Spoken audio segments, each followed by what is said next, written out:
जो कटिंग होती है उसे एज अ ओ कंसीडर किया जाता है। ये है आपकी एक्सरसाइज 7.5 और 7.5 की जो एक्सरसाइज है वो आपकी फिल द ब्लैंक्स ही है ओनली। अभी हमने डेफिनेशंस पढ़ी थी और ये आपकी फिल द ब्लैंक्स उन्हीं डेफिनेशंस के ऊपर बेस कर रही हैं। सबसे पहले है a parallelogram that contains a right angles, एक ऐसी पैरेललोग्राम जिसके सारे के सारे एंगल या कोई एक एंगल भी अगर 90 डिग्री है तो सारे एंगल 90 डिग्री होंगे, तो वो कौन सी होती है, उसे बोलते हैं रेक्टेंगल।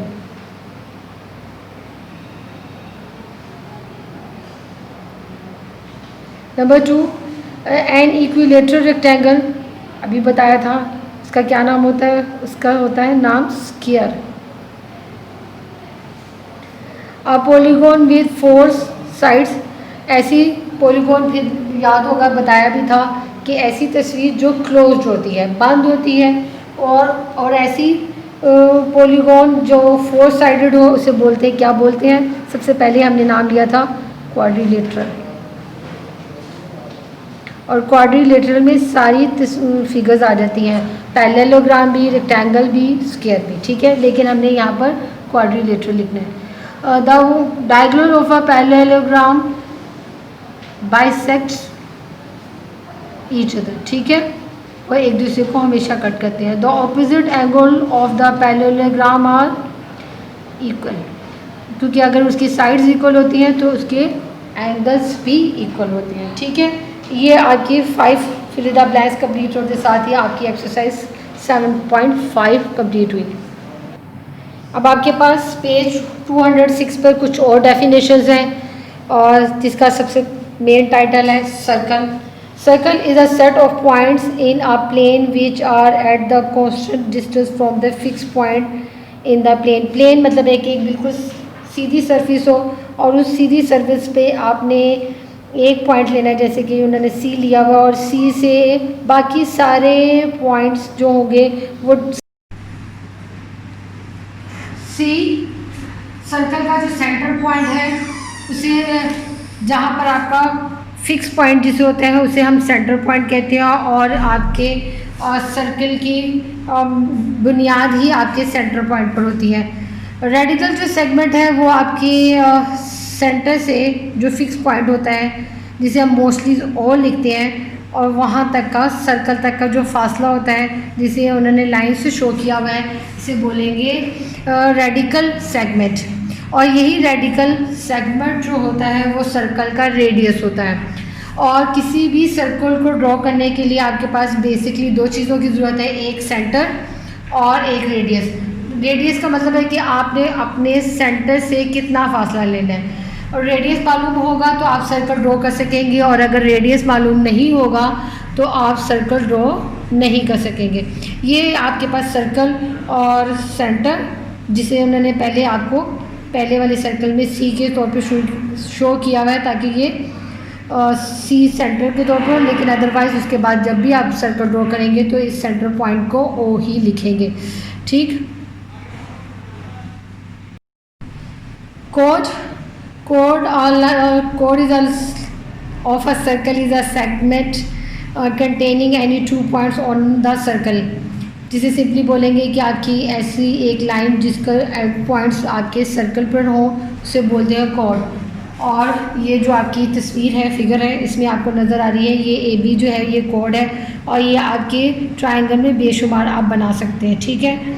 उसके बाद है आपके पास, अगर आप एक किसी भी ट्रायंगल को कोड से ड्रॉ करते हैं तो उसमें 2 सेगमेंट्स आ जाते हैं। सेगमेंट ऑफ अ सर्कल होता है कोड, A B is a circle divide the circle in 2 parts, these are called the segment of the circle. जब आप कोड ड्रॉ करते हैं तो जो सर्कल होता है वो 2 हिस्सों में डिवाइड हो जाता है, और इन हिस्सों को बोलते हैं segment of the circle.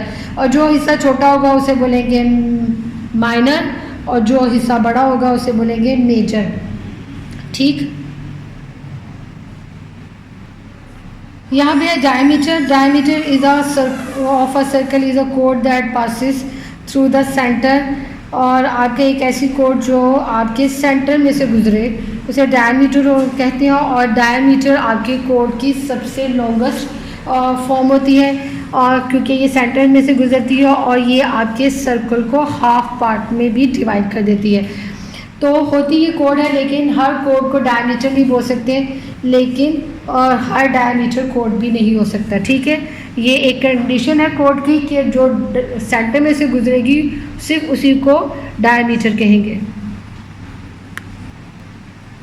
Okay, जब आपकी कोड है और आपके सर्कल को कट कर रही होगी, तो अगर हमने उसके एरिया को कंसिडर किया था तो हमने उसे बोला था कि सेगमेंट ऑफ द सर्कल है, और अगर हम उसके सर्कल में मूवमेंट करें तो ये जो कर्व्ड एरिया होगा, इस कर्व्ड पोर्शन या कर्व्ड लाइन होगी, इसे बोलेंगे आर्क।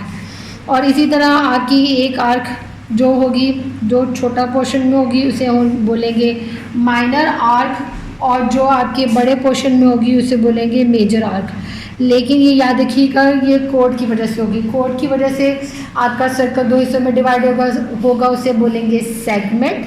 और आपकी जो सर्कल की जो आर्क, जो कर्व्ड आर्क है, उसे बोलेंगे आर्क्स। और उसी तरह आपके उसके दो हिस्से होंगे, माइनर और मेजर।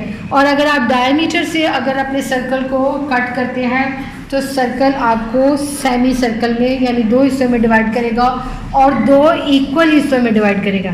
डायमीटर हमेशा सर्कल को दो इक्वल हिस्सों में डिवाइड करता है, और उस इक्वल हिस्से को बोलेंगे semi circle, half of the circle या सेमी सर्कल, लेकिन बेहतरीन वर्ड उसका सेमी सर्कल ही होता है। ठीक है, अगर आप टू रेडिकल सेगमेंट्स को ड्रॉ करते हैं, जैसे कि आपकी इस तस्वीर में नज़र आ रही है, तो आपके पास सर्कल का एक पोर्शन आ जाएगा और इस पोर्शन को बोलेंगे सेक्टर। और ये सेक्टर हमेशा दो रेडिकल सेगमेंट के ड्रॉ करने की वजह से एक पोर्शन ऑफ दी सर्कल मिलेगा, जिसे हम बोलेंगे सेक्टर। उसके बाद आपके पास दो लाइन्स नज़र आ रही होंगी, एक लाइन है जिसका नाम है सेकंड लाइन और एक है टेंजेंट लाइन। टेंजेंट लाइन वो होगी जो सर्कल को सिर्फ टच करके, एक पॉइंट पर टच करके गुजर जाए, उसे बोलेंगे tangent line of the circle. और एक ऐसी लाइन जो उसको क्रॉस करके दो पॉइंट्स पे जब सर्कल को वो कट करेगी, उसे बोलेंगे सेकंड लाइन। ठीक है, और टेंजेंट सिर्फ वन पॉइंट पर कट करती है और सेकंड लाइन सर्कल को टू लाइन्स पर ड्रॉ करती है। और उसके बाद है यहाँ भी है आपके पास एक ट्रायंगल और एक सेंटर है, और आपके पास बहुत सारे ट्रायंगल्स हैं। और अगर आपके पास बहुत सारे रेडियस हो तो एक सेंटर के ऊपर आप बहुत सारे ट्रायंगल्स को ड्रॉ कर सकते हैं, बहुत सारे सर्कल्स को ड्रॉ कर सकते हैं। लेकिन एक याद रखिएगा कि अगर एक सेंटर है और आपके पास रेडियस है तो एक ही सर्कल ड्रॉ होगा। लेकिन अगर आपके पास दो तीन रेडियस हो तो आपके पास ये सर्कल्स जो होंगे इन्हें बोलेंगे कॉन्सेंट्रिक सर्कल्स, यानी इनका सेंटर एक है। आपके पास एक दो तीन सर्कल्स नज़र आ रहे हैं, सेंटर पॉइंट इनका कॉमन होने की वजह से इन्हें बोलेंगे कॉन्सेंट्रिक सर्कल्स। अब आपके पास है एक्सरसाइज 7.6 और 7.6 अगर गौर से देखें 7.5 की तरह आपके पास सिर्फ और सिर्फ फिल इन द ब्लैंक्स है। और फिल इन द ब्लैंक्स आपकी वही जो मैं आपको अभी थोड़ी देर पहले डेफिनेशंस एक्सप्लेन कर रही थी उन्हीं पर बेस कर रही हैं। In a plane the set of the points whose distance from a fix point is same is called the circle. ठीक है, यहाँ पर आएगा circle. Number 2, the distance of the point of a circle from its center is called radius. Number 3, a line segment whose end point lies on the circle is called chord. Number 4, a chord that passes through the center of the circle is called diameter.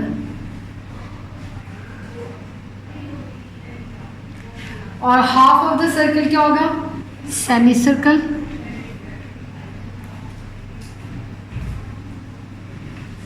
Number 6, an arc which is greater than the semi circle is called, एक ऐसी arc जो आपकी semi circle से बड़ी हो जाएगी उसे बोलेंगे मेजर आर्क।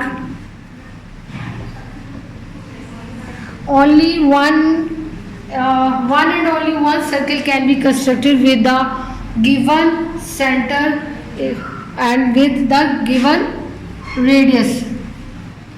ठीक है, यानी आप किसी भी सर्कल को ड्रॉ करने के लिए आपके पास एक ही सेंटर होना चाहिए और एक ही आपके पास रेडियस होगा। और 8 नंबर है a region bounded by an arc and the two radical side is called, यानी दो रेडिकल सेगमेंट और आर्क के दरमियान वाले एरिया को बोलेंगे हम सेक्टर। ठीक है, और 9th है a straight line that intersect a line at 2 point is called secant line। ठीक है, और angle of a semi circle is right angle.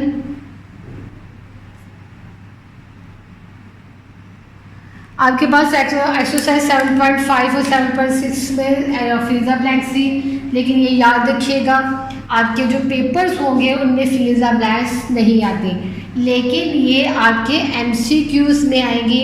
Definitions के तौर पे लिखने के लिए आ सकती हैं, MCQs के तौर पर आ सकती हैं, तो आपने इनको इग्नोर नहीं करना ये समझ के कि ये तो फिल द ब्लैंक्स और बोर्ड में नहीं आएगी, लेकिन ये MCQs के तौर पर आ सकती हैं और ये डेफिनेशन आपने लर्न करनी है और ये डेफिनेशन लिखने के तौर पर आ सकती हैं, क्योंकि जो ज्योमेट्री होती है वो ज्योमेट्री में बहुत डेफिनेशंस का बहुत अमल दखल होता है और मोस्टली आपकी जो ज्योमेट्री का पार्ट होता है उसमें मोस्टली जो शॉर्ट क्वेश्चंस होते हैं वो आपकी डेफिनेशंस ही होती हैं, इसलिए डेफिनेशंस को इग्नोर नहीं कीजिएगा, इनको बहुत अच्छी तरह याद कीजिएगा।